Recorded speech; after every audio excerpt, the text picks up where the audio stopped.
thank you everyone for showing up and taking this time to do important stuff. And we're really happy a lot of you showed up. And yeah, I'm sorry. Yeah, you're gonna have to bear with me a little bit, but this took a lot to put together, and so we needed a lot of support, and thankfully we got some, and so we want to shout them out. And if we could go to that slide. Do you mind if I actually say one thing? I'm so sorry. Yeah, totally. I just forgot. I'm not sure if everyone who is here is aware, but we do have Brian from BCTV who is recording this event and streaming it.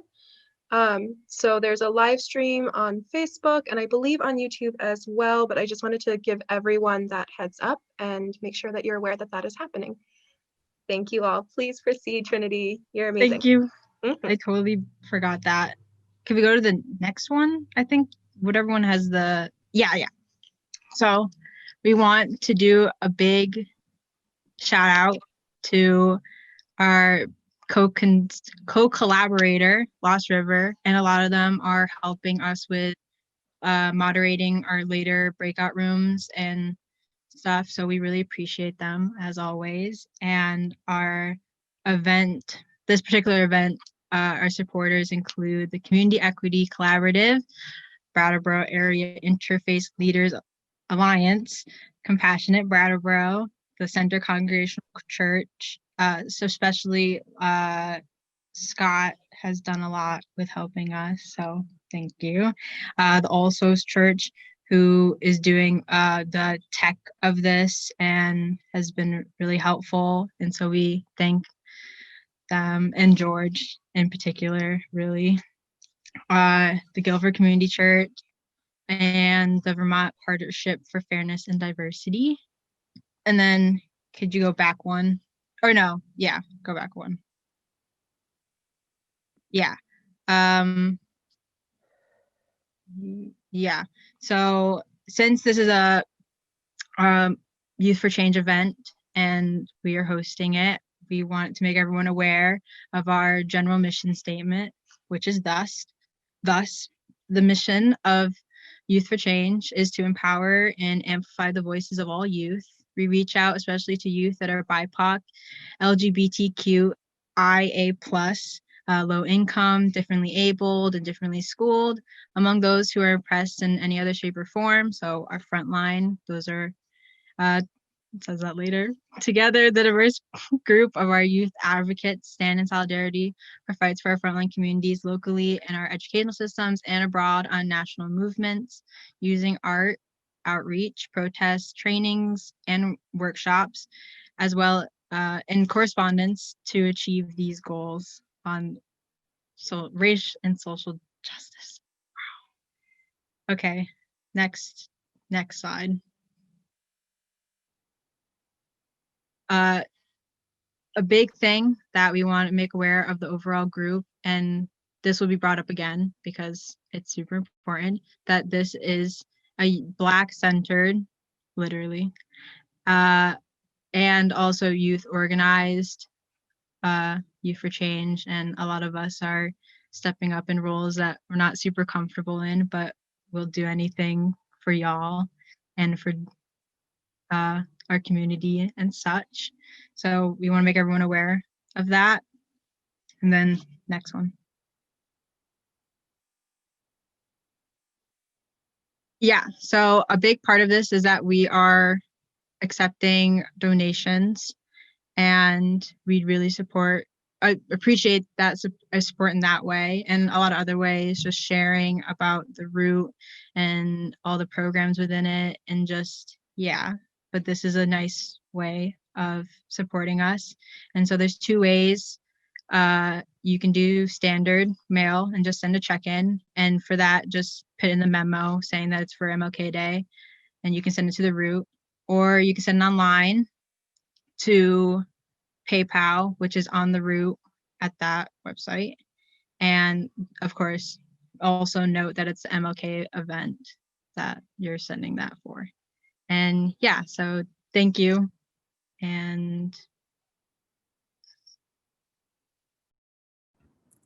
Hi, my name is Z. I use they, them pronouns, and I am another person who's going to be sort of facilitating today. And I want to welcome everyone to our event. It is called MLK Day, and we are celebrating BIPOC today. And as you know, the Root has participated in the Community MLK Day event for many years now. And we're humbled and we're thankful that a lot of people want to come together to celebrate MLK Day today online and support local organizations that are doing racial justice work. And over the years, the Root has had many of our BIPOC community members give the Root feedback that this event has not created a sense of safety or community or has uplifted or celebrated Black and BIPOC folks in our community. And for the past few years, we've been working closely in collaboration with the Interfaith Initiative primarily through Lisa Sparrow, who was formerly the Guilford Community Church pastor, to create an MLK Day where BIPOC folks feel respected and honored and celebrated for who we are, and not for their contributions that we may offer. And this year's no different. We're just getting better at what this is going to continue to look like moving forward and help address these concerns and enact a vision that we all have for this day and forward. And to create an event that feels mutually celebratory, we have been shifting what this event looks like. So that is basically our mission for today. And this includes many things. Trinity, if you want to go into that. yeah, so big ones are centering Blackness. So centering people, voices, and experiences of Black folk and other BIPOC, Black, Indigenous, people of color, people, and listening to what these communities need and working to make that happen. Recognizing BIPOC labor. There's emotional and physical labor that comes with this work. We are redistributing funds and not having all of our BIPOC community volunteer, instead paying our Black and POCs for their contributions. Honoring our youth, centering the next generation and honoring what they need, monitoring them for the leadership of this event, stepping back from adult leadership and creating equitable relationships between adults and youth leaders, and then being trauma informed, making spaces available for BIPOC only so that BIPOC folks may be able to be in safer spaces to process and reflect together as BIPOC, which is why we have breakout rooms and such. Our experiences are in the ability to speak candidly of racialized trauma experience is really important, and we give a lot of space for that.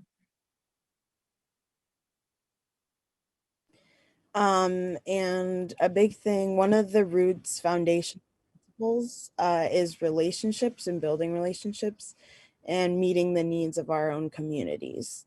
So we at the Root and with Youth4Change, we believe that this fits well with the legacy of Martin Luther King Jr. And yeah, so the first thing that we are going to be doing at this time, we're going to shift into our panel that we have planned. And everyone on our panel is very valued BIPOC members of our community who each have different backgrounds and perspectives on living as BIPOC in the world. And I want to thank our panelists for being here. And we are going to take your questions throughout. Oh, wait, sorry, not to interrupt. I got a direct message. I didn't recognize it was a direct message until this moment. Really quickly, just for the ease of the rest of the thing, could everyone who self-identifies as BIPOC put a 1 in the front of their names? And if you identify as a white folk, put a 2, and that would be greatly appreciated. Sorry to cut you off, Z. Continue. Thank you. Oh, sorry. Well, just a second. I'm so sorry. Does everyone know how to do that?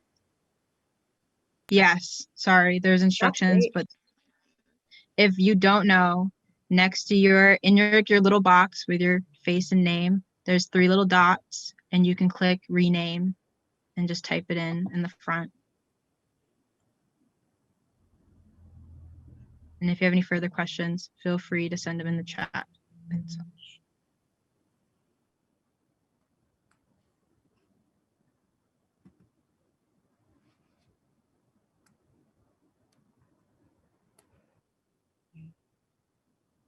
Question, did you want to chime in? Oh,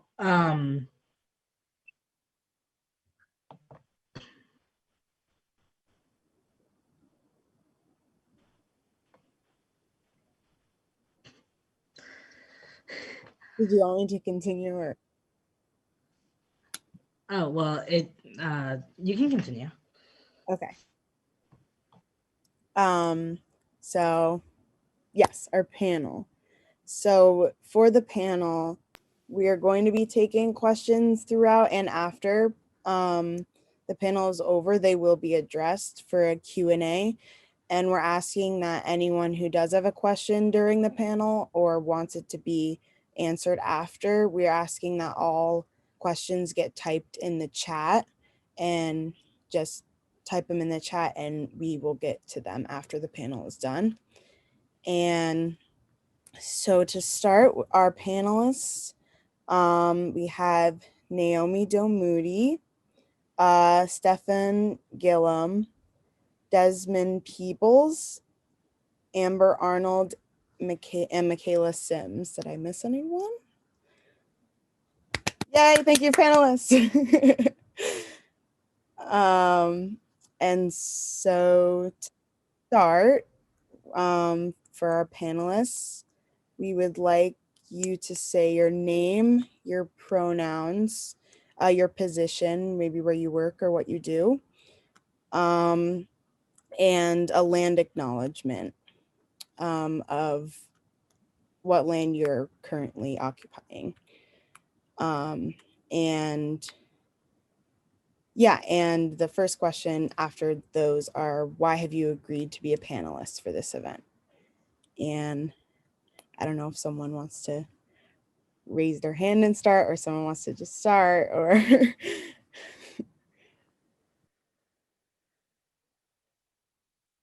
Feel free to take time and process. There's no rush as well. I can start. I'm going to try to put my video on. Hopefully the call won't drop. Hi, I'm Naomi. My pronouns are they, them, and she, her. I am co-steward and co-executive director of the Susu Community Farm.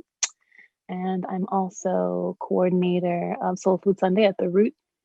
And I, right now, am living on or residing in, occupying unceded Abenaki land in southern Vermont in Putney.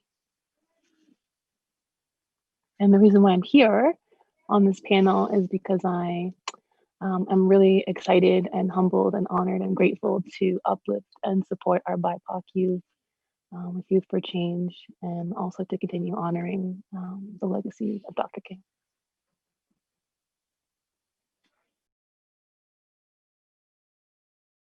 So I guess I'll go next, and then I think what I'll do is I'll just like pass it on like a game of tag, so it flows. And I might get the questions out of order because whenever I'm asked a series of questions, I say, oh, which one what was I supposed to answer first?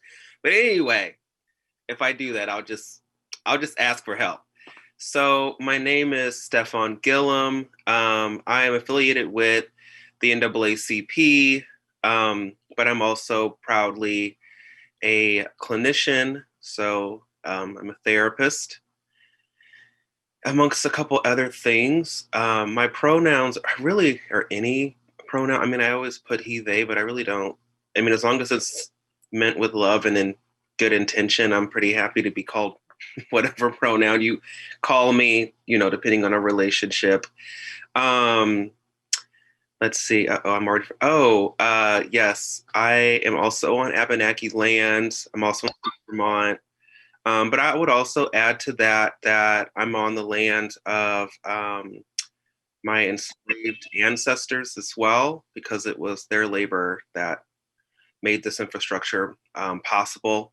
And so I've been making a real effort to honor Black indigeneity and the fact that we were taken from our indigenous homes and plopped here. So I guess I would say those are my two honors of the evening.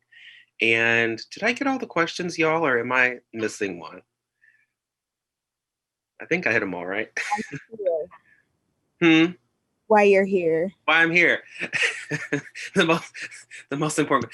So I'm here because, well, first and foremost, because I was invited, and I'm always love to be invited places. And to honor the younger voices, and that's also just people who are younger at heart and spirit, and also people who are considered younger in age. So I love to build capacity for of others in any way I can, or be part of really cool change. And also to echo Naomi, to celebrate the life of Dr. King. And so with that being said, I think I'm going to pass it to Amber. Thank you, Stefan. My name is Amber, and I use she, her pronouns. I'm also one of the co-stewards of the Susu Community Farm and the Susu Healing Collective. I am on Abenaki land in Wantastagok, also known as Brattleboro. And I'm here today because I was invited by some of the members of Youth4Change, and I really honor and respect our youth and the legacy that they're holding and that they're, carrying on. And I really want to support all the work that they're doing and all of the love and nourishment that they need in order to take on this role that they're in. So yeah, and I will pass to Desmond. Hello, everybody. I'm Desmond Peoples. I use any pronouns. I am a writer and editor. I am the content manager at the Vermont Arts Council, and I'm the editor-in-chief of Mount Island, which is a literary magazine for rural LGBTQ plus and POC people. And I'm on unceded Abenaki land in northern Vermont, Northeast Kingdom. I'm here, like others have said, to honor what the youth are doing and support their organizing. And yeah, I think community is the only power we have to keep the movement going. So very happy to be here with everybody. Thank you so much. I will pass it to Michaela. Thanks, Desmond. It's so good to see you. It's been a long time. Good evening, everyone. I'm like, Stefan, I'm like, what am I supposed to say? I'm Michaela. Any pronouns work, usually she, her. I am a social justice educator, and I've had the pleasure of meeting many of the youth that organized today and knowing them. And just seeing them even on the screen warms my heart because I miss them. I miss seeing y'all. I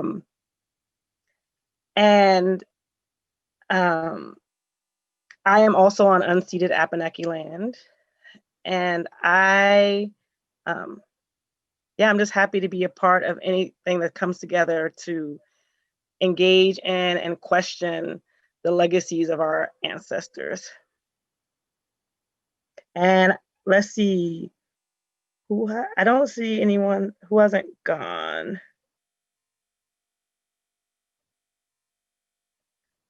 I lost who else is on the panel, Trinity. I believe that's everyone, actually. I think Oh, you were okay. the last one. Okay, great. Yep. One, two, three, four, five. So that leads in, I guess I will ask the next question. So how has the past year been for you, or past month, even if like a year is a lot, because a lot has happened even the. And so, and like, if that might be too big of a question or too general, then what have been your main takeaways or any like standout moments, like positive or negative? But, and I don't know if someone wants me to pick someone, but I'll pick Stefan to start just to get it rolling. It feels like dodgeball class when you're like the first one. I don't know if I used to play dodgeball, but they used to force us to play it. You have to be the first one up. You're just like, oh God. Let's see. Okay, so now would you mind just repeating the first question for me? Or maybe someone can drop the questions in the chat and then I can just like look. Yeah, sorry, they come after me a little bit. I'll try to be quicker next time. No worries. I'm happy just to sort of sit here for a second and actually just let's make. They're in the chat, Stefan. Oh, okay. How has the last year, month been for you? What have been your main takeaways, positive or negative? Okay, so I guess I will start with takeaways. So I think, I don't know if this is considered a controversial idea, but as of late, I have been, the biggest takeaway that I think 2020, especially with 2021 starting off the way it did with a literal, insurrection on our nation, I actually have been feeling like we are living in a moment in history that represents the fall of white supremacy, or at least white supremacy is like we know it. And so I guess what that means is that I do truly believe that there are a number of younger people from various backgrounds, but especially BIPOC backgrounds, mixed with enough millennials, mixed with enough Gen Xers, and a couple of those baby boomers, because they act out sometimes, but that has started to really shift some of this narrative around supremacy culture. And so I've just seen a lot of young people, and by young, I mean people as young as like 8 or 9 years old, using whatever platforms they have to disrupt their parents who have positions of power and that are problematic in communities, that are doing supremacist stuff. And I think that if we look at a lot of like historic movements and the factions that come out of them when they feel like they're going to lose something, and the violence that happens. I mean, we can look at slavery, for example, as an example of that, and how there was such violence that started to happen because folks were so afraid they were going to lose that privilege. I think that we saw that on the we saw that about a week and a half ago during the insurrection. And I really do believe people like all of y'all who put this event on are really ushering in a new wave of ways to think about things. And so it's really gradual. It definitely is not going to be anytime soon, but for the first time ever, I really do believe that we are watching like the slow crumble of something that maybe if I'm blessed to have grandchildren, I might be able to kind of chat with them about and say, oh, I was somewhat part of that history. And I remember when we started to see the cracks in that foundation. So I guess that's my big takeaway. And then how has the past year been? And I think it's controversial because I would never want to minimize white supremacy, right? Because it's here, it's harming people. But I also think it's kind of empowering just to be able to name that as a Black person, that I do see what my ancestors were fighting for, and I am seeing some cracks. So that feels good to me. And to your other question, and I'll try to keep it quicker because I don't want to ramble too long. I think the past year has been challenging. in a lot of ways. It's been challenging because all of my clients are now online, and it's hard to help people from a screen. There are some ways that have been better, though, like more access. People have easier access to me, but it's also been draining. But I've also really gotten the chance to reevaluate relationships in life, and I think that it's turned me a little bit. It's helped me to reorient what I've found the most important. And so I guess that's my answer to that. And what I mean by that is it's helped me kind of find importance in myself in a new way, and importance in my family members in a new way, and my friends, because when it was really rough, that's who I ran to. So yeah. So do you guys want me to pass it on? Because I'm just going to pass it right to Amber and keep the flow going. Okay, Amber, get ready. It's always going to be you next if they put me first. She goes out tonight. She won't stay out. All right, let's see. How has the past year truly been for you? And what have been your main and standout moments for 2020?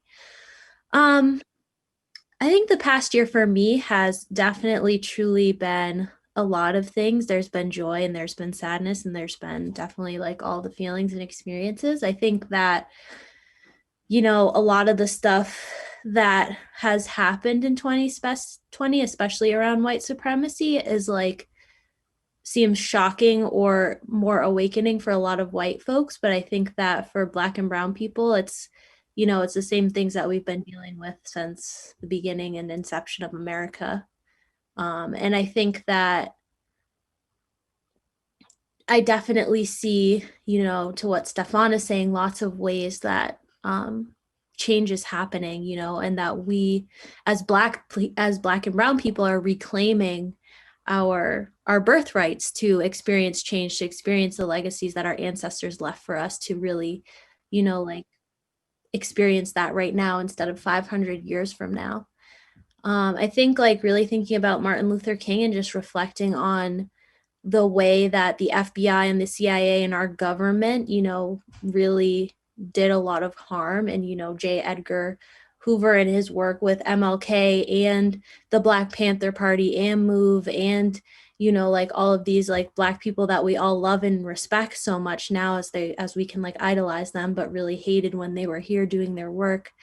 I see a lot of similarities in the work that they were doing and the reverberations that were coming back at them from our government, as I see right now in the way that propaganda and all of these different things have been perpetuated. And so I think that's one of the main takeaways that I take, is that, it's the same, white supremacy is the same beast that it was back then. It just manifests in different ways. And so we may be less aware of it. And I think the other takeaway or thing that has really stuck out to me is how deeply ingrained capitalism is in our culture, because even when we talk about anti-racism and all of these things, we're using capitalism to perpetuate that. So instead of redistributing resources, making sure people have their needs met and taking care of our people, a lot of white-led organizations, and we see this in Vermont, are trying to figure out how they can maintain power and control while also saying that they, are for Black Lives Matter or for Black people, or that they care about this movement. How can I maintain this money and this power and also say that I support this thing? And that's just not how it works.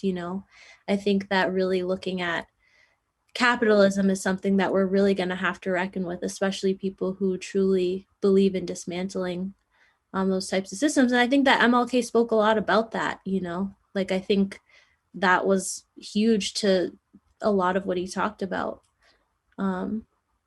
And so I guess I'll end it there, and I will pass it back to Desmond. Thank you, Amber. Yeah, I want to echo what has been said, definitely. I think a big takeaway is that there are cracks in the foundation of white supremacy and capitalism even. I mean, yeah, we are seeing signs of a turning point. I hope, and I think thus we're also seeing the damage because of that, pressure points and friction. So I think another big takeaway is that as much work as has been done, as good as the work that we've been doing is, and as much as it has been chipping away at that foundation, there's going to be just as much pushback. And we see it, we see the violence now.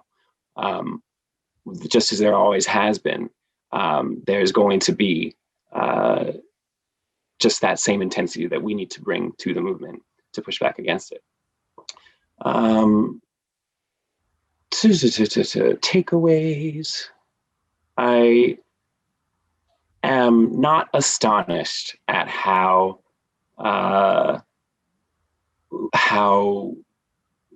little care and neighborly love there seems to be across our nation right now.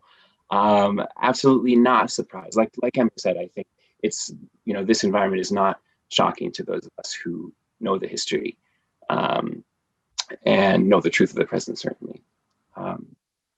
For me personally, this year, amidst all of the pressure and strife, this year has been one of great growth. I've made incredible strides with my mental and physical health.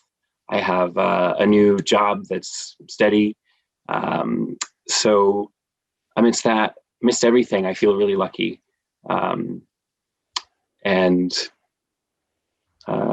Yeah, I'll pass it right back to Michaela.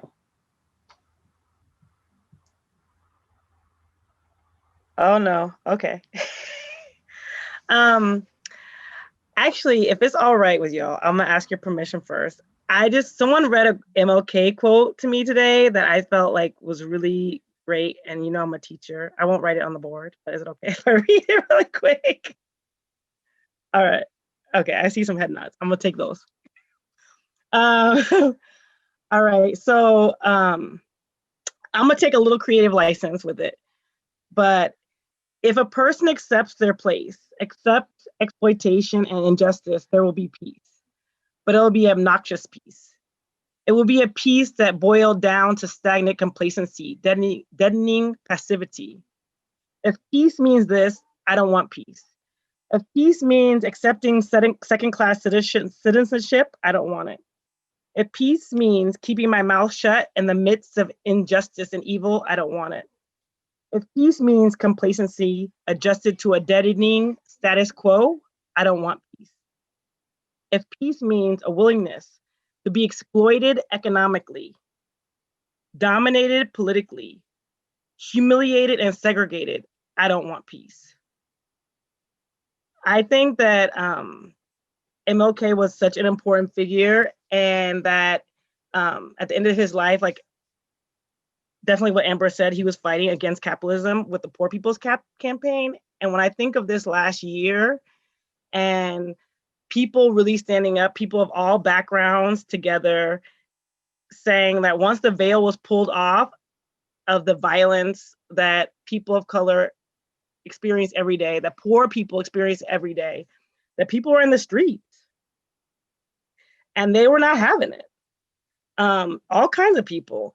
And in a crisis like what we're experiencing now, there is hyper exploitation, which is another thing that inspires people to be on the street.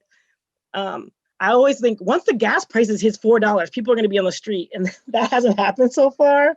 But this summer, it happened. And I think that gives me so much hope, so much possibility that people have that in them, that we have some kind of collective feeling, even if we don't have collective understanding yet, that when the world isn't right, that we have each other and that we should be in the streets and stand up against injustice. So for me this year was that, like, there was so much of that offers inspiration, and so much possibility of change. And people really stepping up and wanting to change themselves. I mean, I had people apologizing for stuff they did 6 years ago. I was like, oh, you just realized right now? Okay. It's a little late. I'm not timing you, but at least they noticed. They were able to see themselves. So I wasn't holding my breath, but so I would say that this year has been really amazing in that way. And what's the other thing? What was I supposed to answer? Oh, my takeaways. And so I guess those are my takeaways. Those are all my standout moments. So I just, although there are so many things that we can analyze and complain about, there are many gifts. And with that, I'll pass it to Naomi. Thank you, Michaela. I'm going to try the video again. Thank you, everyone, for your answers. I really appreciate and resonate with a lot of what's been said so far. Yeah, I feel like as far as how 2020 has been for me, I'm still processing. Part of me doesn't really know how to answer that question yet, and part of me feels like I do know how to answer that question. I'm gonna ramble a little bit because this is how I do panels, and I apologize. But I moved here almost 10 years ago from Boston, and before I moved here, I was like trying to figure out who I was and what I wanted, and I had this like scrap piece of like red construction paper and like a crayon or a marker, and I just stream of consciousness like wrote down like who I wanted to be and what I wanted. And it was like, I have a really supportive partner and a beautiful child, and I live on a farm with all of my friends, like all like this. And when I look back on 2020, I see that sort of vision coming.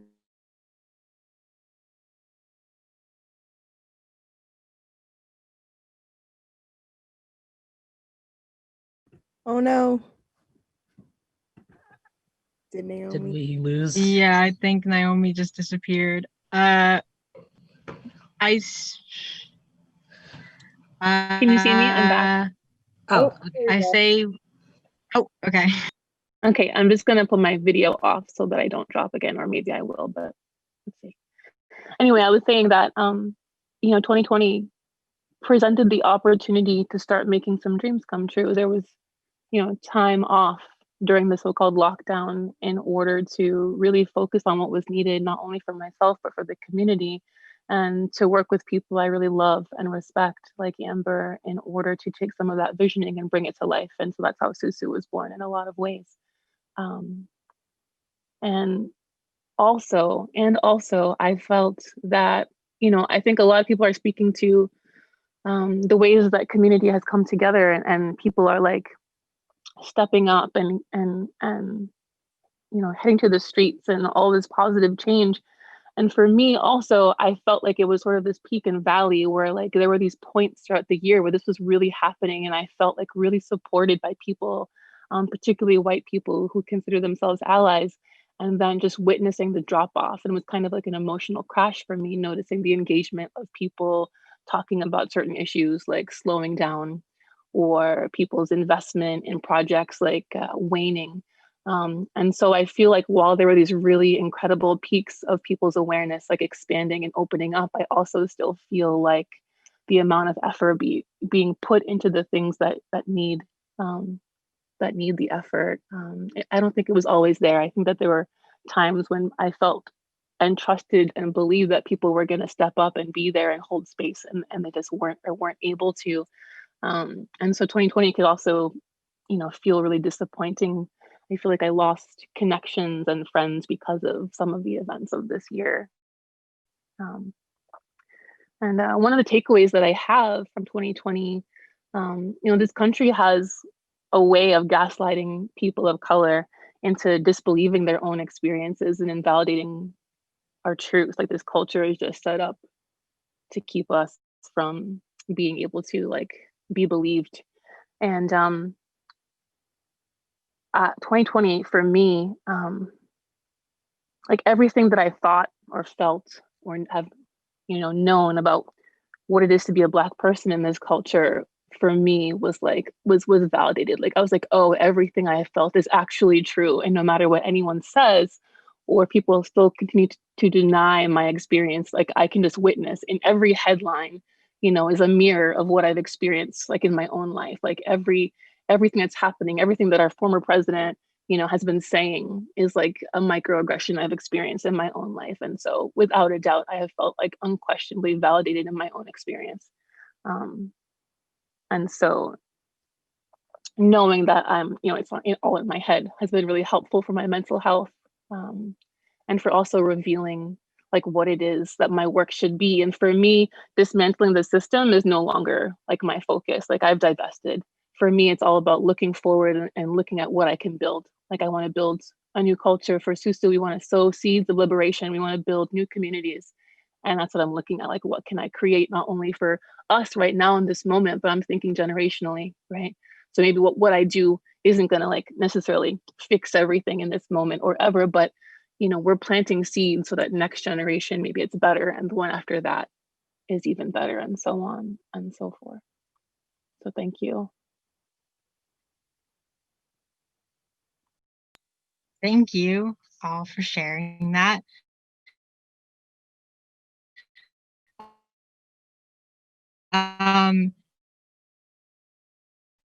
We don't have to go down the line, but do any year that, because obviously there's a lot of things we want and a lot of things we need as BIPOC, considering just how everything has been based on and just everything else. So what are any big ones that you particularly want?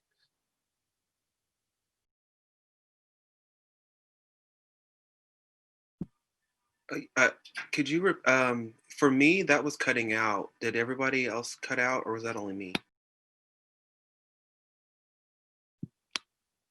Oh, okay, maybe it was just me. It's in the chat. The okay. question was, what are your wants and needs for this current year? Okay. So I guess in keeping with the order, I'll just go first, and then we could kind of, so I don't, what are some of your wants and needs for the current year? That, it's so funny because that question is not really asked to Black and brown people much. And I don't think I've ever been asked that on a panel, which is just now hitting me like, oh, that's significant. Because there is always something that is being taken from our well, right? Because I think that to be a brown person or Black person, especially one that is in proximity to, you know, femininity or queerness or anything that is always under constant threat of violence, you know, regardless of if you're, you know, whatever your body looks like, just in being connected to those things makes you closer to violence. But it also, I think it also increases your range from an early age to talk about things. And I think that range is what a lot of folks who don't have those identities want to pull from for their own wisdom. Because I really believe that a queer person who is like 9 years old could probably talk about the nuance of life in a way that someone who has none of those identities in their 60s or 70s would struggle to even wrap their head around. And so for me, I think that's a question that's hard to answer. But I kind of pivot to Naomi's point. And I think about my own grandmother, who I talk to all the time, and she's, you know, was on a sharecropper's farm. She picked cotton until she was, you know, a good age.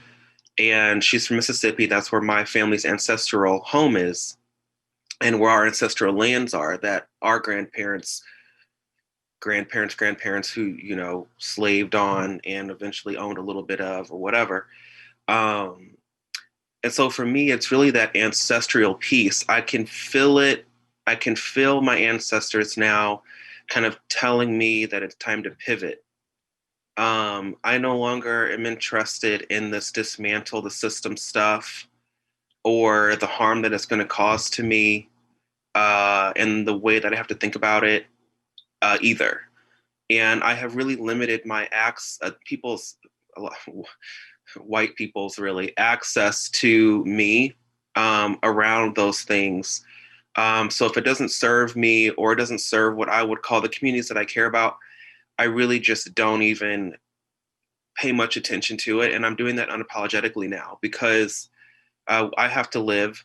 And as a therapist, I know that trauma is carried through my genetics as well. So I have a due diligence if I want to have children biologically or through adoption to do right by them.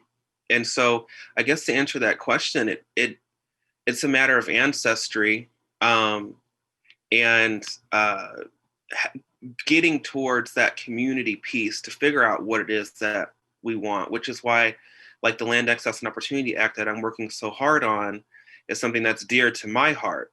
The same reason that Naomi and Amber are doing the farm, right? It's like, how do we push for access in a way that makes us feel good or that empowers us or that doesn't leave us, vulnerable? So I guess that's my answer. It's kind of not an answer, but that's all I got. And I guess I'll just pass it to Amber. Yes, I love that answer. And I really appreciate what Naomi and Stefan were both saying. And I definitely agree. And I think if I was to think about what do I want or need, I really would love our community to shift from being a culture of we can't to being a culture of why not, and really just start to move away from making decisions and building community in a way that centers our need to survive and recenter our, collective desires to thrive and really start to build and create beyond the boxes of capitalism and white supremacy and all these things that we've been given, and really just give ourselves permission to dream and to create, a culture and a community and a reality that truly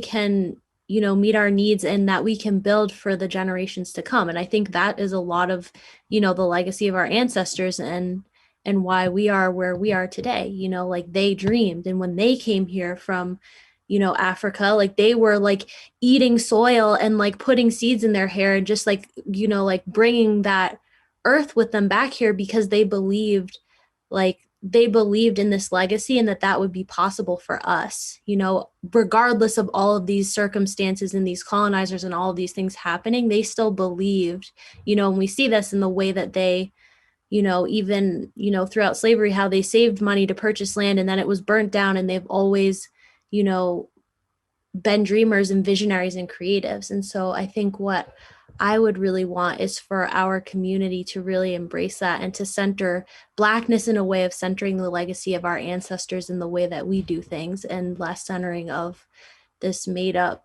white supremacist, white America capitalist way of doing things that clearly is not working so well. And I'll pass it to Desmond. Thank you, Amber.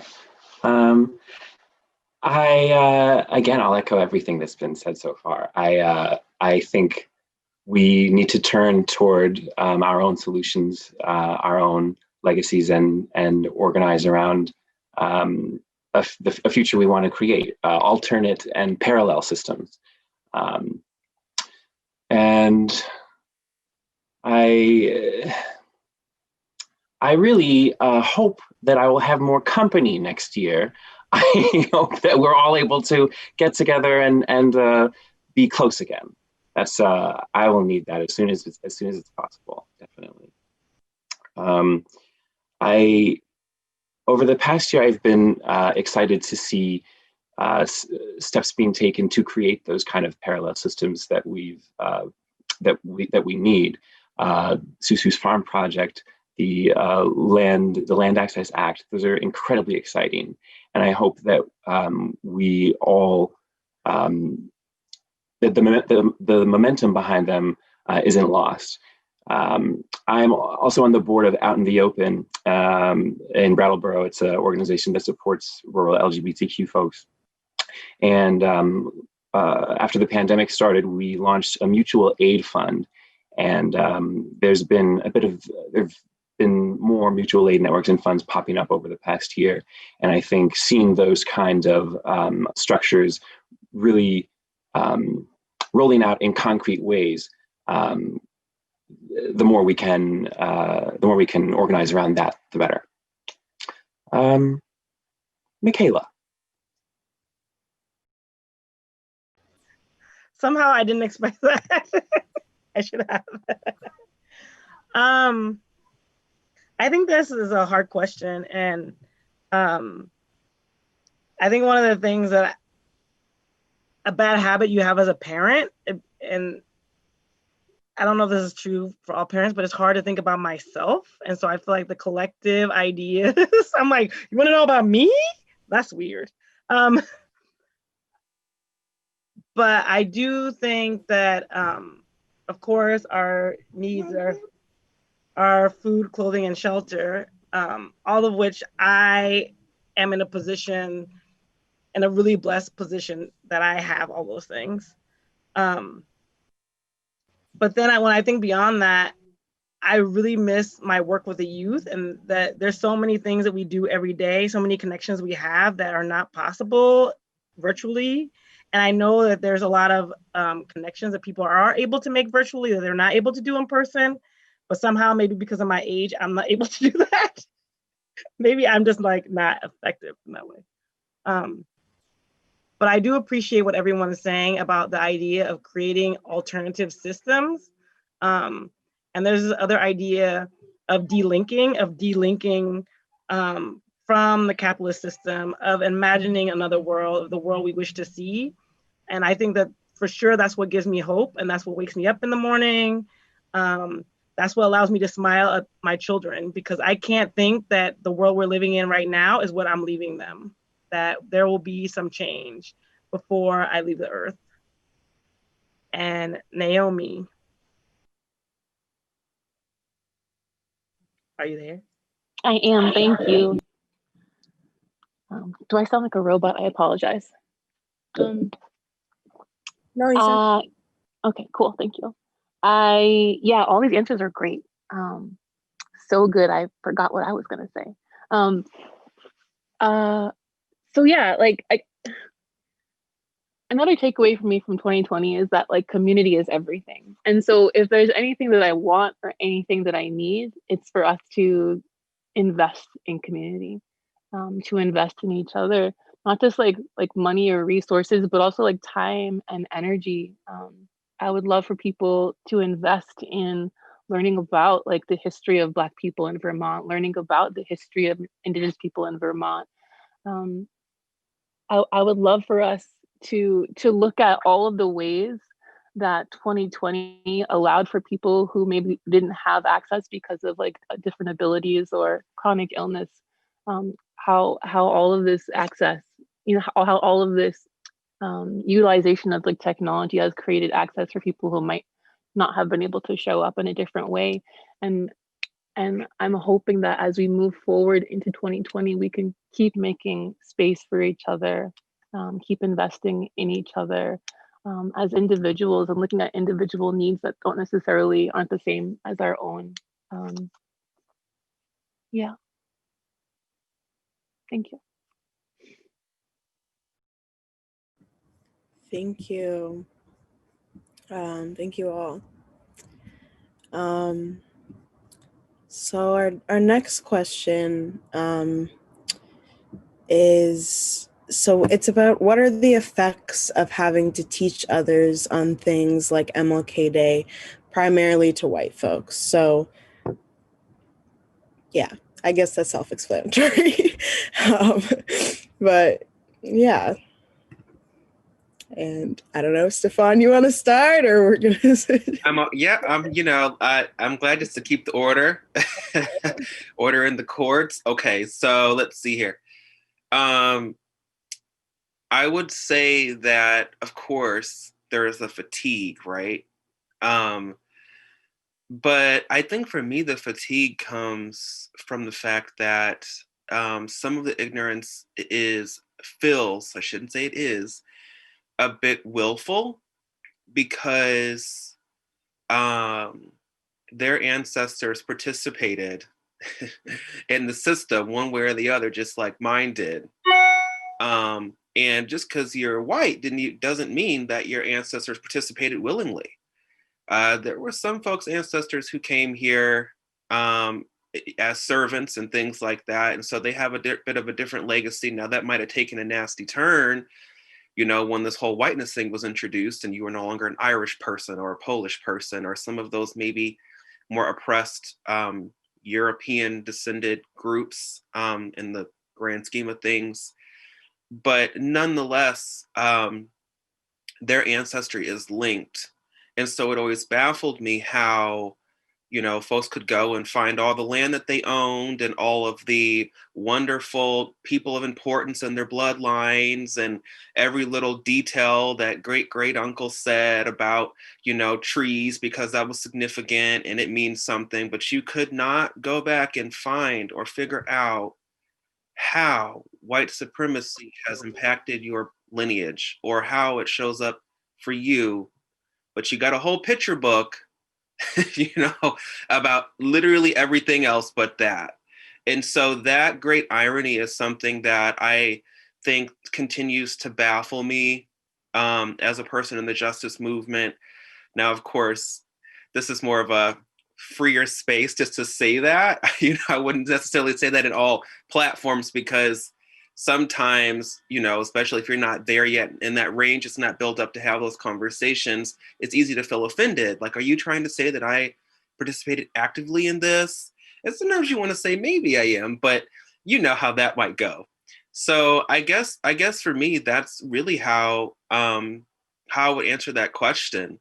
I would also say, though, that back to the ancestor piece, which I've been really big on just because of my own upbringing, I think spirituality and faith and the way that it's manifested in me has protected me from a lot of that and from a lot of that foolishness. And also, this might sound weird and be kind of like weird to understand for some folks, and maybe probably the white folks in the room, but Black culture has protected me from a lot of that. The culture that I grew up in was more of a no nonsense culture. If you heard people talking nonsense, you just was, okay, I'm not even listening.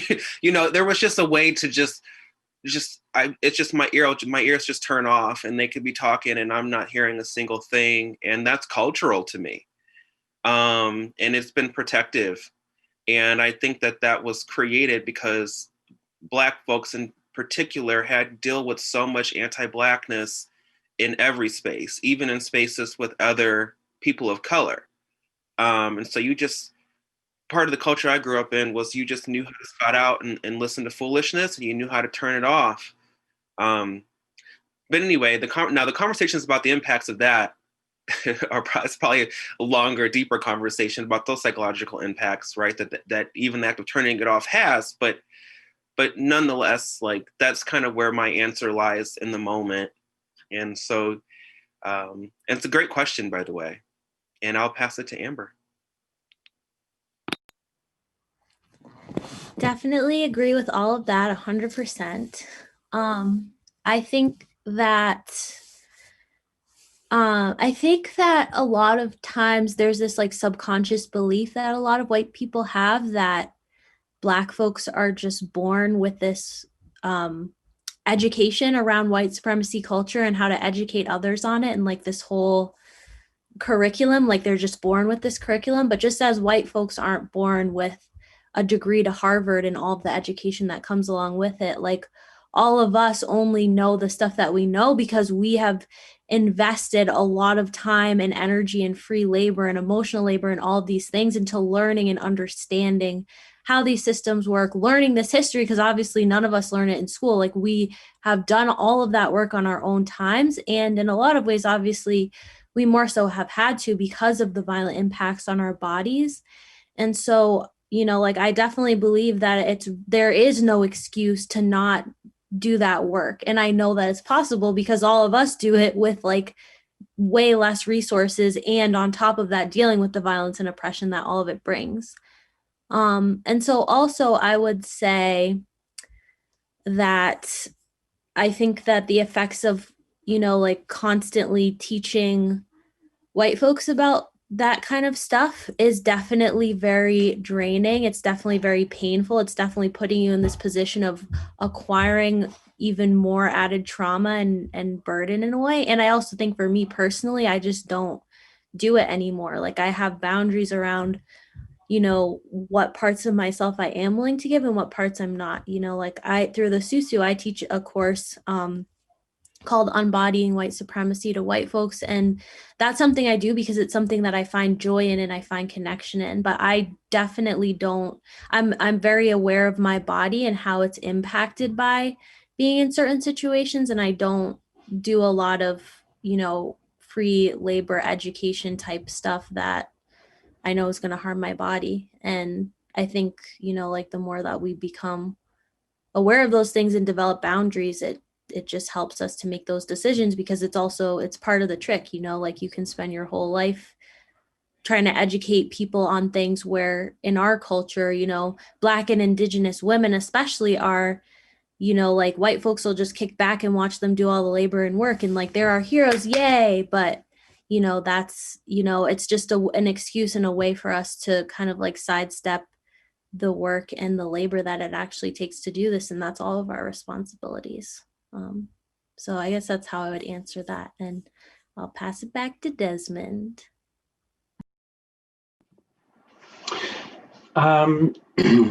Yeah, I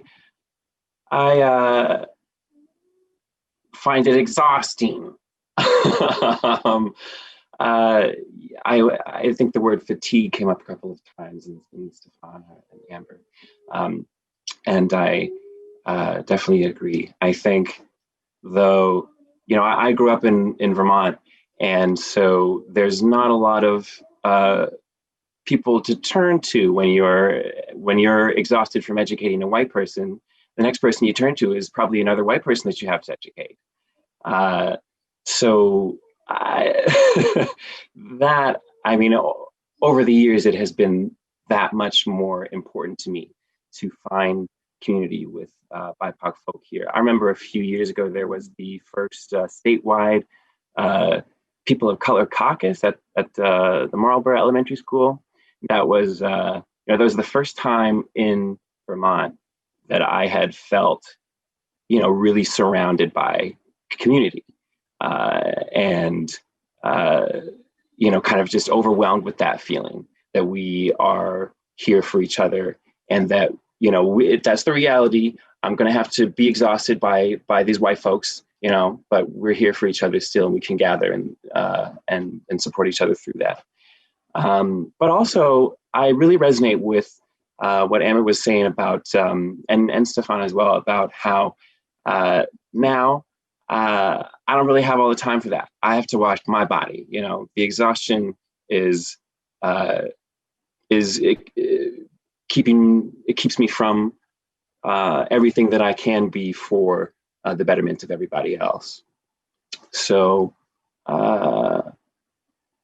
yeah, Michaela. Thank you, Desmond. Actually, Desmond, I was just remembering you in the halls of UHS. It seems like a lifetime ago. I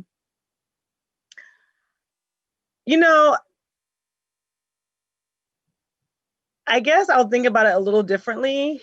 What I'm thinking about now is possibilities.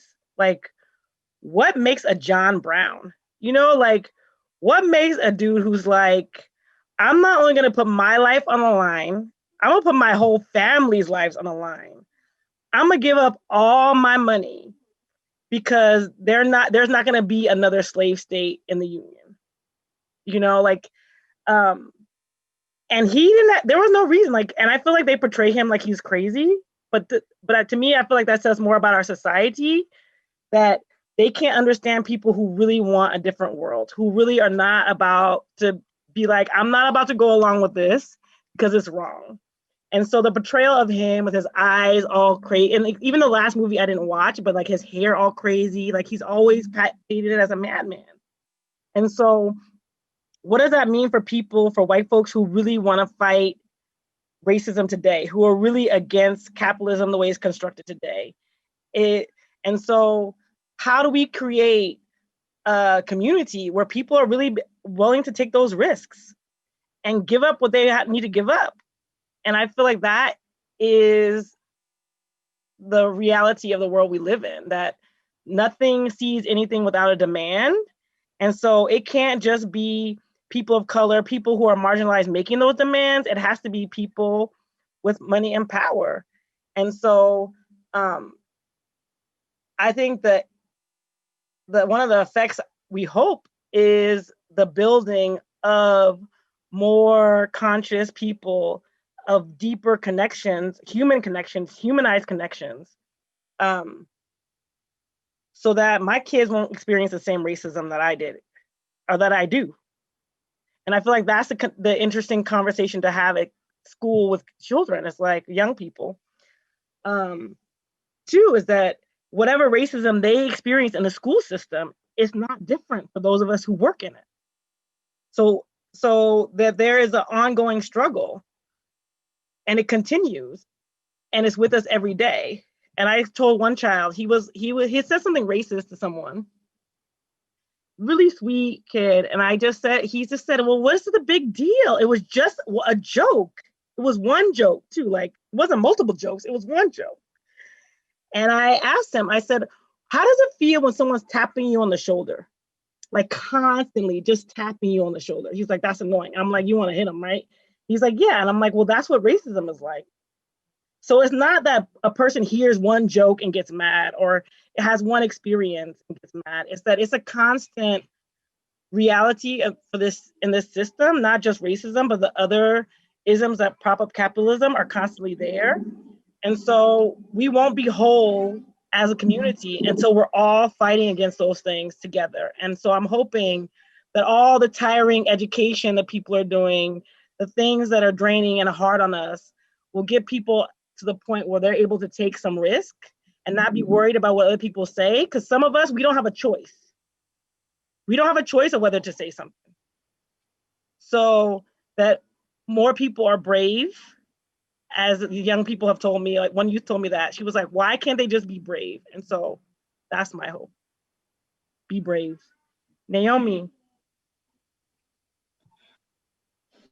Thank you, Michaela. Oh, wow. Again, I just resonate and just admire everyone so much. Thank you for what you're sharing, everyone. I really appreciate what you were saying, Michaela. And for me, it's kind of like a both and. And not to keep talking about my organization, but like I feel like Susu for me is that's the vision I have for the both and, right? Amber was talking about how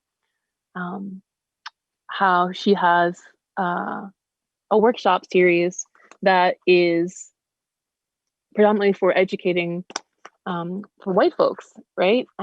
But also there's still exhaustion there. A lot of us are speaking to fatigue and exhaustion. And so that's ultimately why affinity spaces are so important, because we need time to rest. We need time to heal. Up until recently, up until the pandemic, I was part of a collective called Rebel Women, and we were like a healing retreat based organization where we would take BIPOC femmes on trips to other parts of the country and just be in community and just have like 4, 5, 6, 7 days together to support each other however we needed to be supported. And usually we go to New Orleans and we will be like in the 7th Ward or something, and for like 2-3 days straight it's just Black people, right? We're just around Black and brown people, and we don't even know how impactful that is until we go to the quarter, like on the 4th day, and once again you're like under the white gaze and you're like, oh, my nervous system is now ramped up and I have like my chest is tight, and you're like, oh right, because I didn't have to deal with this for 3 days, so I know what it feels like to not have this, right? So it's so important to have those spaces where we're not being tapped on the shoulder constantly.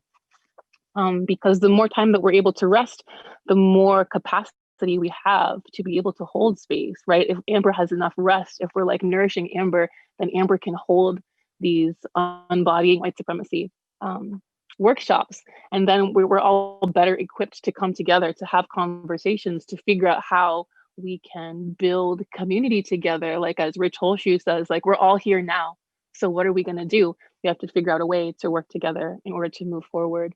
And so if we're able to give each other what we need, predominantly, you know, BIPOC people, if we're able to have the nourishment, the support, have our basic needs met so that we have some time to, you know, to rest from like the constant labor of educating white people. Some of us, even our partners, right? Like it's nonstop.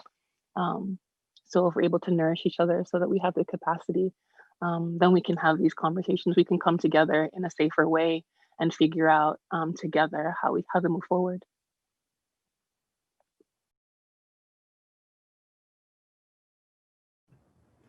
Thank you so much, everyone.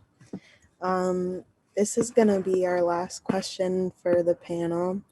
And this question is, what do you do to center healing and joy into your life?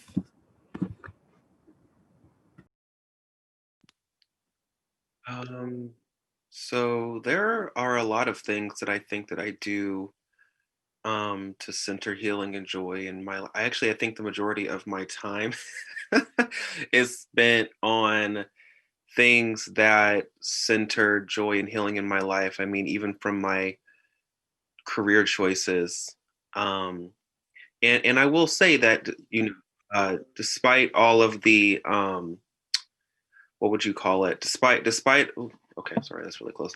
Anyway, despite all of the I don't know how to say, like labor and stuff that everyone's talked about, I also think that there is like a real joy that I get from doing this work too, because I see its impact on other folks. I get to work with people who are impacting other people, and there is a beauty in that. And I think some of the relationships that I've made have been really groundbreaking for me. I think not even just in Vermont, just across the country. But I would say that community has been the biggest one. That's family, that's friends, that's just being able to go and talk to people. And I feel like that's really it.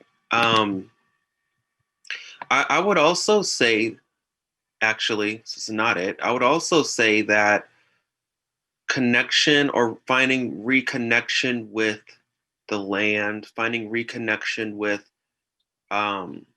ancestry in a way that didn't feel so secretive, you know, especially coming from a family from the deep South where it was like, you know, you're a certain type of Christian or you're not connected to anything, you know, and it's just like, what? You know, it's so being able to kind of rewrite that story, especially as a person who's biracial or who, you know, is mixed with different racial backgrounds, has been healing for me. So I guess I'll keep it short and sweet and say that.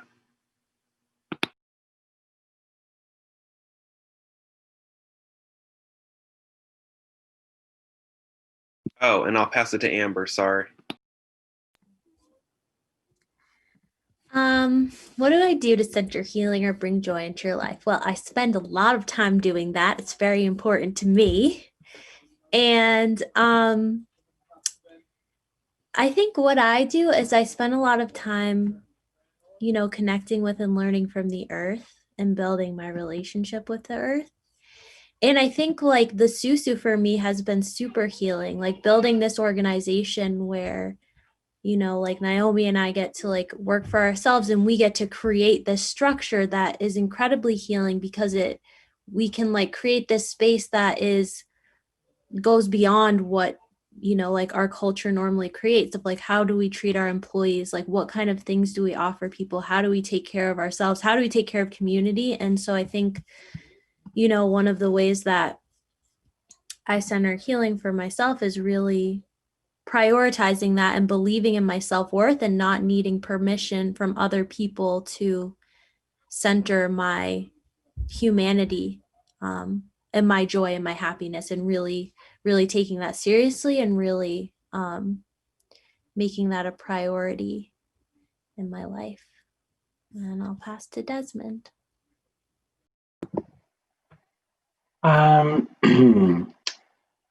I have to move. I spend a lot of time outdoors. Connection to the land is also important to me, and physical movement really clears my mind.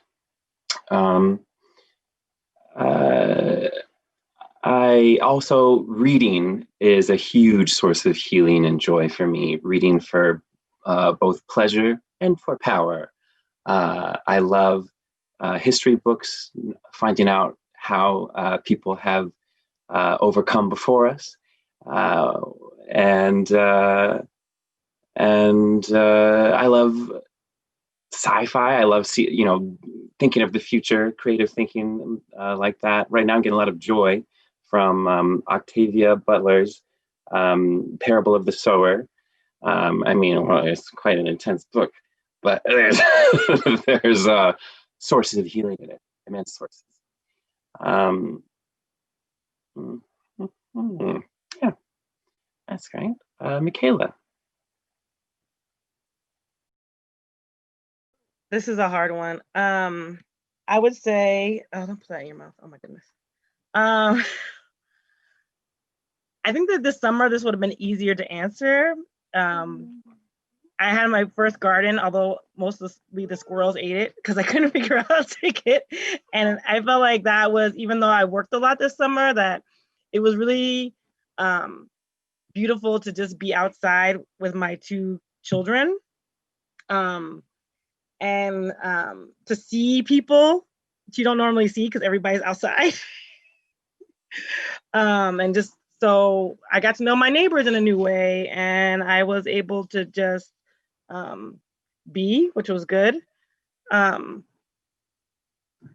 think that it does become hard in these circumstances, and you have to be really deliberate. And I think that one way is, for me anyway, is what people mentioned before, and boundaries, and really trying to say, like, I'm not gonna work after, like, usually I don't do many evening meetings.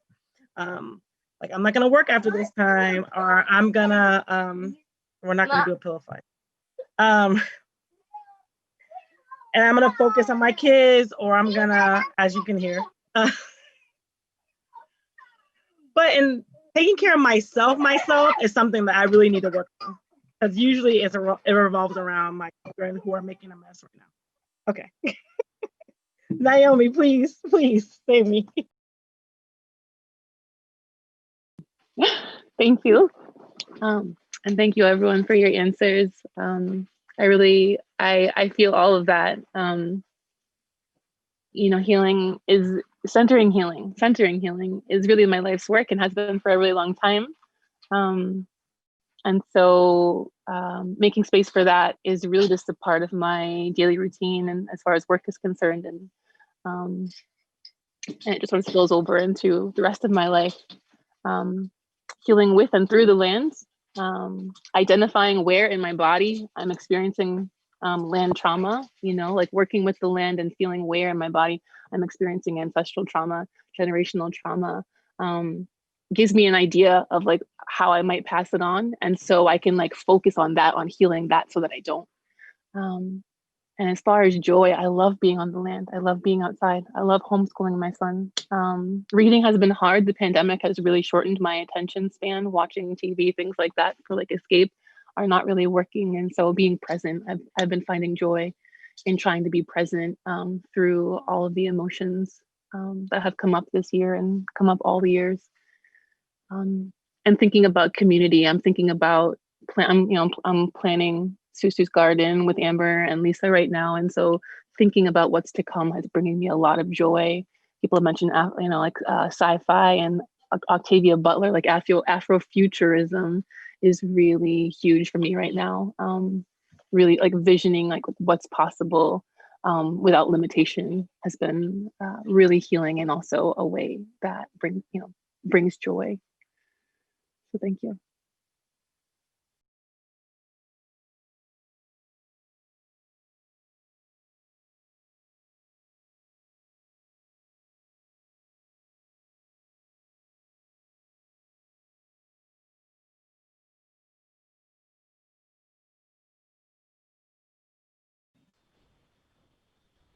Naomi, are you the last panelist? I believe so. Okay, great. Just making sure. So I just want to say thank you to all of our amazing panelists for sharing your stories. As a youth that has much more growing I have to do, I find all of you to be very inspirational. And I value all of you very much. And yeah, just thank you for being here and putting your time into this event. We really appreciate it. So now is time for the breakout rooms.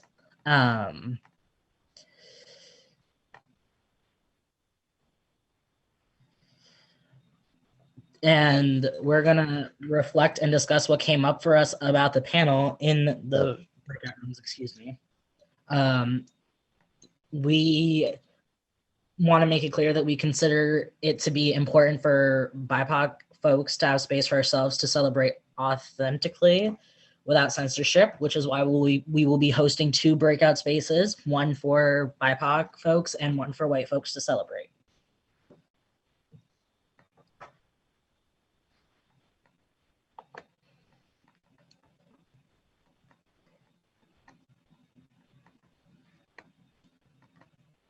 Okay, so we break out into breakout rooms now? No, we have to do agreement. We have to do agreements before we go into the breakout rooms.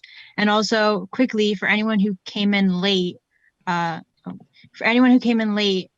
asking that in your name you change so you have a 1 or a 2. 1 if you're a BIPOC and 2 if you're a white folk.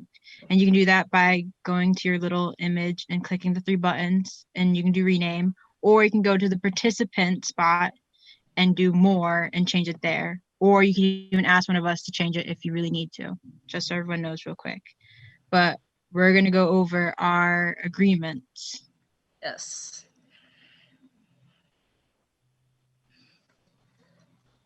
So here we go. Oh, Sweet. Thank you. so we can hit the slide. Okay, there we go. So our first agreement is that we are on stolen land and acknowledge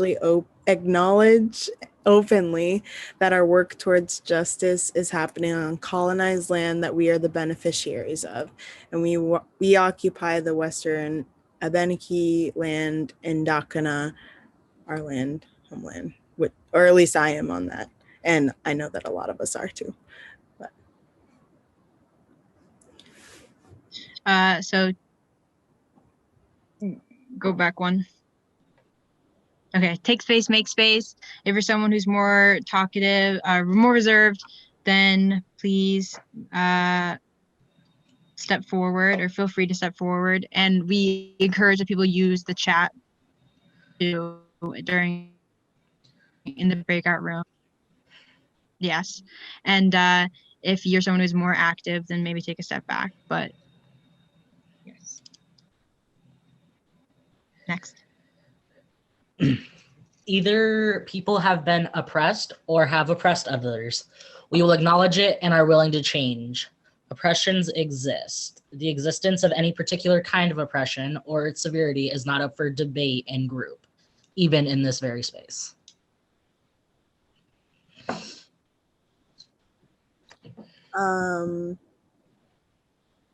We assume best intentions. We acknowledge some may make mistakes with their wording, and in this space, we seek to educate instead of condemn.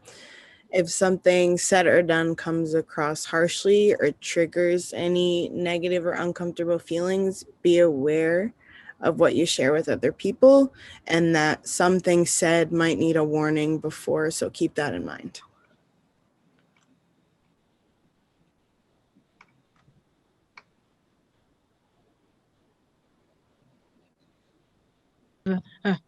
So big things to help us are oops, ouch, and whoa, and we allow each other to use that.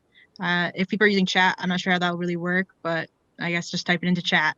And so ouch is if something is said, something that is said is hurtful or harmful to you. Oops, if you say something that you're not quite sure of or you know makes sound wrong and you kind of need a little clarification, so you just kind of preference. And then whoa is whenever you need more clarification for someone else, something that someone else says, or you just want more information about it. This is a space where we will acknowledge our privileges. And now everyone just needs to hold tight and wait to be split off. Yeah, then we'll see a breakout room thing happening.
Does anyone know how long we have in this breakout room? About 10 minutes. Beautiful. Now, those who are not yet in a breakout room, a box should have come up to get you there, and I'm not sure what I can do now. Let's see, unassigned. That.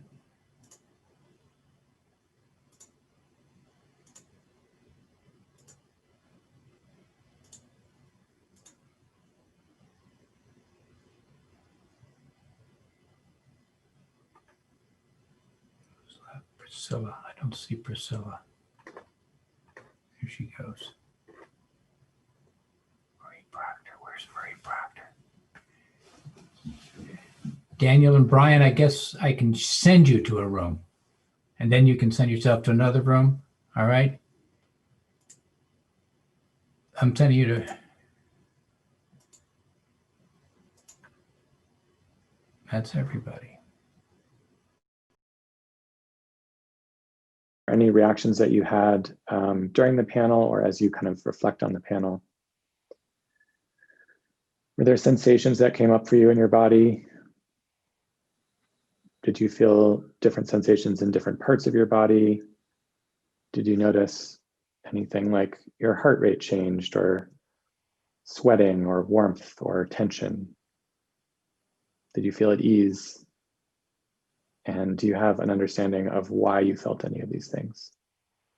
So I invite you to take a minute to just sit with those questions, and either write something in the chat if you feel like it, reflect within yourself if you feel like it, or share out loud if you feel like that.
Well, just to break the silence,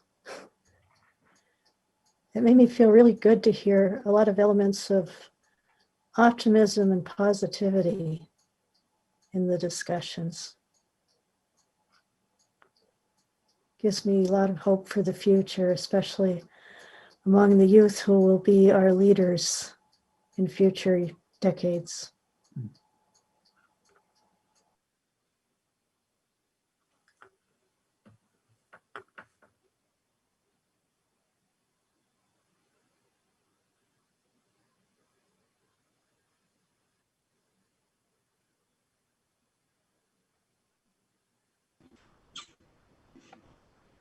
I'm happy to share a little bit too. I noticed some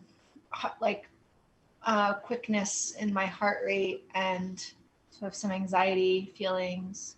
I noticed this when I sort of hear and realize again and again how, as a white person, I'm likely to, never be fully trustworthy, or fully trusted, and by people of color, and my sort of realizations of that, and seeing how, and then there's some relief that comes with letting go of having to be anything other than just what I am, and showing up, and just releasing the need to be a good white person, and sort of stepping into the brave space of the work that's possible. But that's something I noticed. And the grief that's underneath that too, that shows up around the harms that, that have happened and are continuing to happen, from white supremacy and whiteness.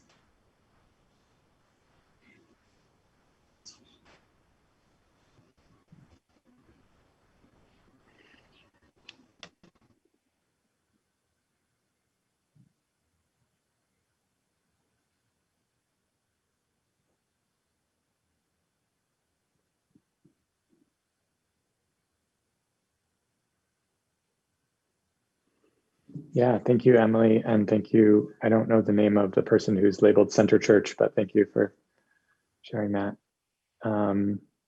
What have others been noticing?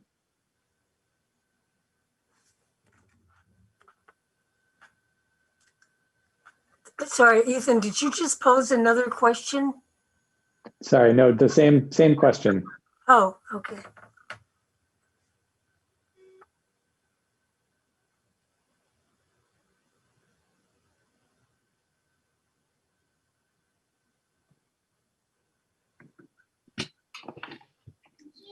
It's a little hectic over here, but try to answer. I really appreciate what you just shared, Emily, and I can really relate to that. I felt similar sensations and very similar questions. And for me, what's really present is figuring out my own authentic dedication to this work, and knowing that even if it's not trusted or not seen, that I'm doing the best that I can, and allowing myself to always be open and listening, and kind of that navigation, and I'm being very overstimulated at the moment, so I think I'll stop, but thank you all. Thank you, Ingrid. Another question to reflect on or share about, was there something that you learned from the panel, a revelation, a new perspective, something about the experience of living as a Black or brown BIPOC person in this world, in our community? Is there something that you learned that felt new to you? Could you put the question in chat, or did you? Yeah. I just did. Mm-hmm. One thing that kind of resonated with me was the discussion about alternative structures, alternative ways of being, and what the potential possibilities could be. And it sort of ties into some of the discussion that's been going on about defunding the police. And my realization, and the discussion here in Brattleboro, and my realization that the way things have been, it's time to question it. So in particular, I never questioned when they brought someone onto the police force that was working with mental health issues. It seemed like a good idea a few years ago. We seemed progressive on it, but now some of the research has turned out, let's just get the police out of dealing with mental health.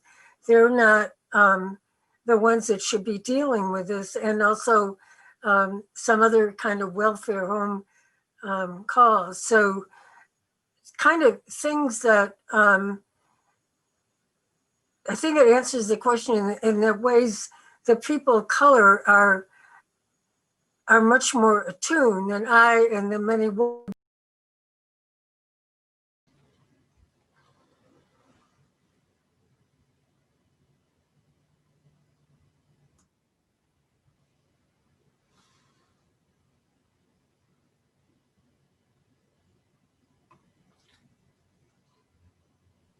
Hi.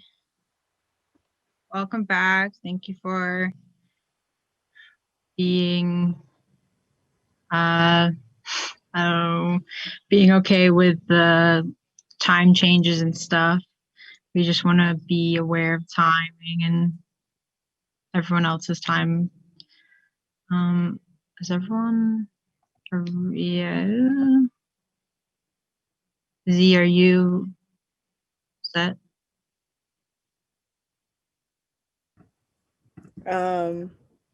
So now we're gonna go into our celebration. And are we doing Samira Evans? Yep. Okay. So Samira is actually on here too. And Samira is a well-known artist, performer, and educator. And she, during her career as a performer and a recording artist, she's become known for her dynamic and soulful approach to music, especially in the jazz and blues genre.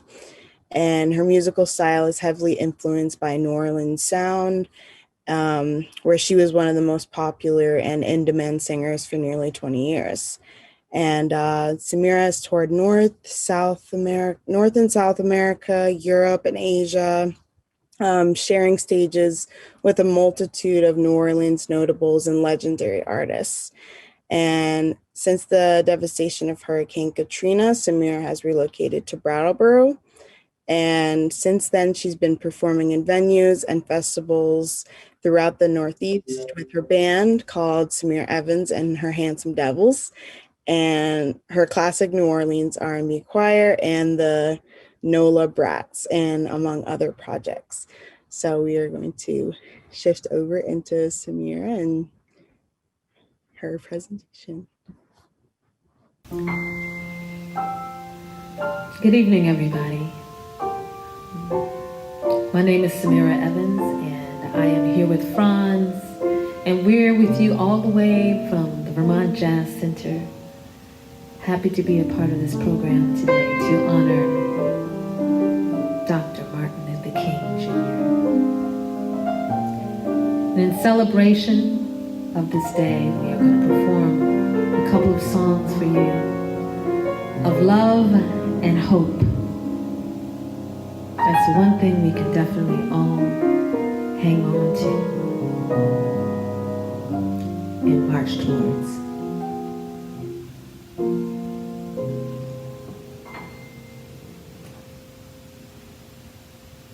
We shall overcome.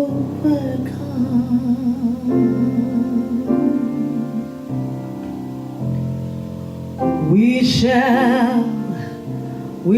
overcome.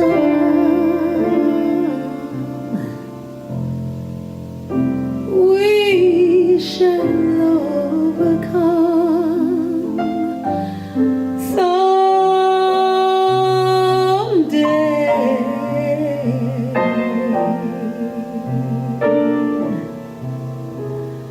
Deep in my heart, I do believe that we shall overcome someday.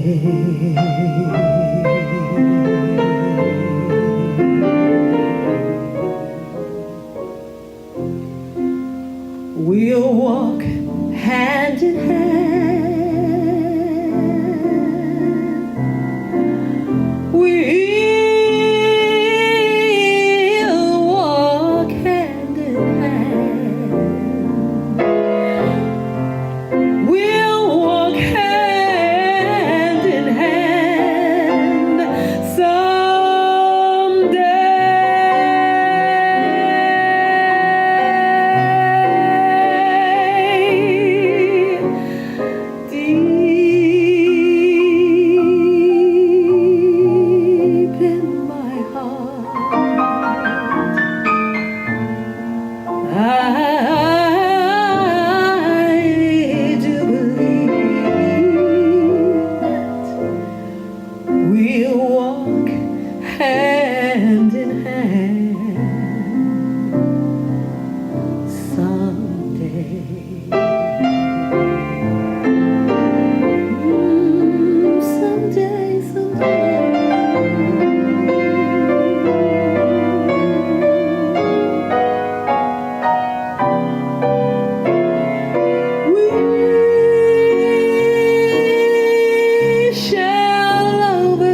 we shall. Okay, so we're going to perform another song for you. And this one is very appropriate for everything that we're going through in our world very recently and from a long time ago, and it's just all bursting up for everybody to see. And this is a Stevie Wonder song from his album, Songs in the Key of Life. And I think you'll appreciate it.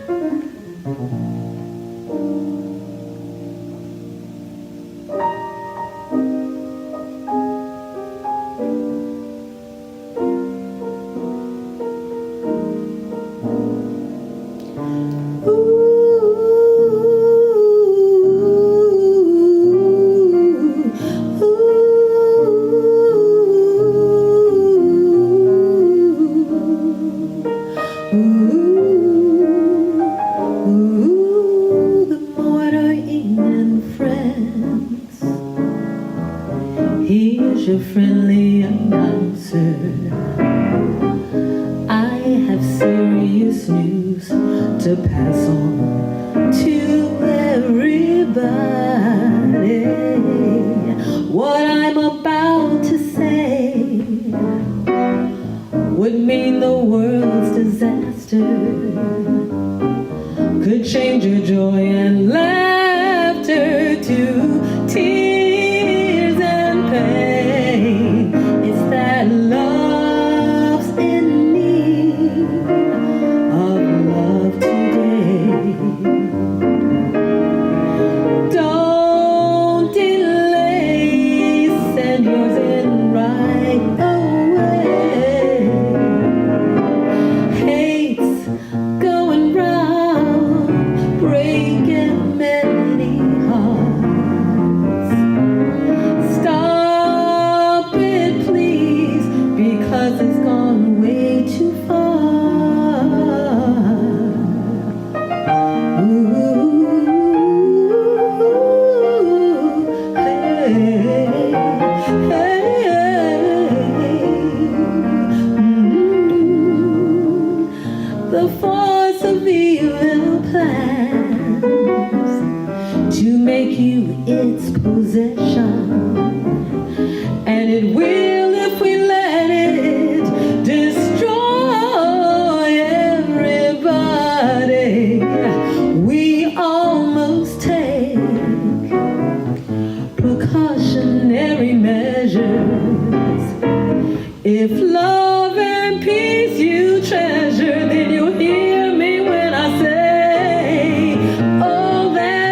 That was really beautiful. Thank you. Nice. Really calming. I'm like all calm now. um, thank you. For our next performance, we are John Hughes. John Hughes is an internationally renowned composer, kora player, percussionist, and vocalist whose style crosses myriad cultural boundaries and fuses disparate influences. And playing ancient traditional instruments is not often heard of in the US, and many of which John builds himself. And he takes his audience on an intimate musical tour of universal expressions of joy and hope that soothe and uplift the spirit. And John is also a sculptor, a dancer, an instrument builder, and educator. And he studied the music, song, and dance of West Africa for over 28 years, training with numerous master drummers and dancers from Guinea and Mali. And as a kora player, John is self-taught and has developed his style of his own. And having intently studied traditional kora music for 10 years before he even touched the instrument, John still focuses on playing in the deeply rooted ancient Mande tradition. So we're gonna play a performance of John Hughes.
Thank you. That was amazing. I like that a lot.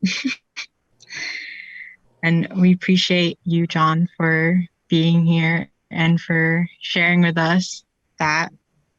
It was really great. And we really appreciate it. So that'll lead into our final performer, which will be Question, our very own.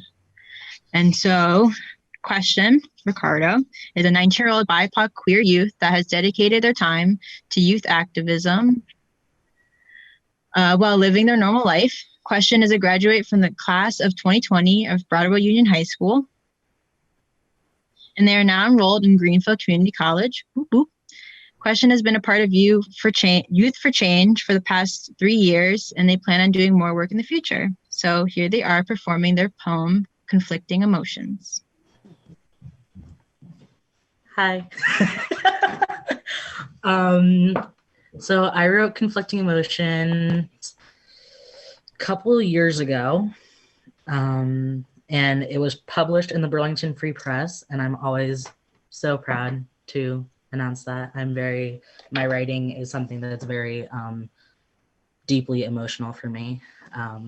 So here's Conflicting Emotions.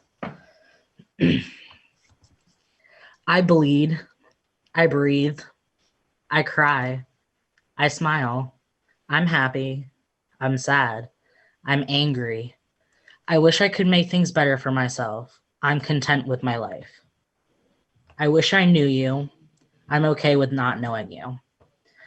I'm afraid. At the same time, I'm brave. How is it possible to feel all of these mixed emotions at once? Thank you.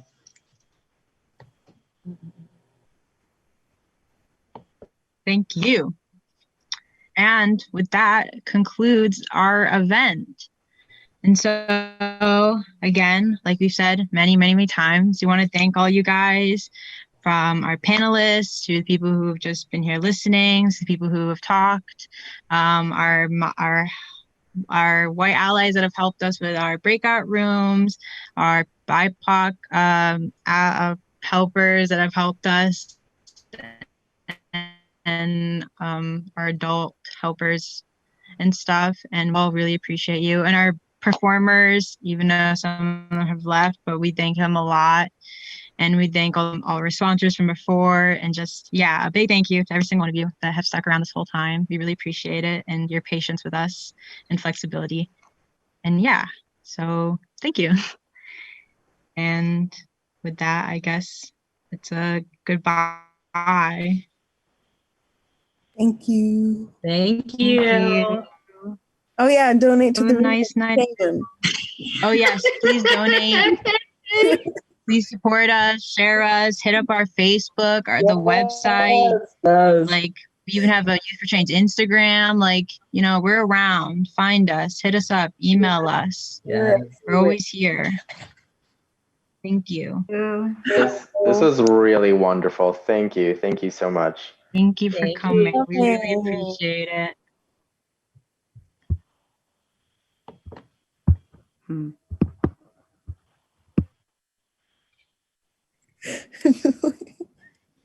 I've never been like the goodbyer. Yeah, Great job. longest, and it's like, bye everyone. Bye.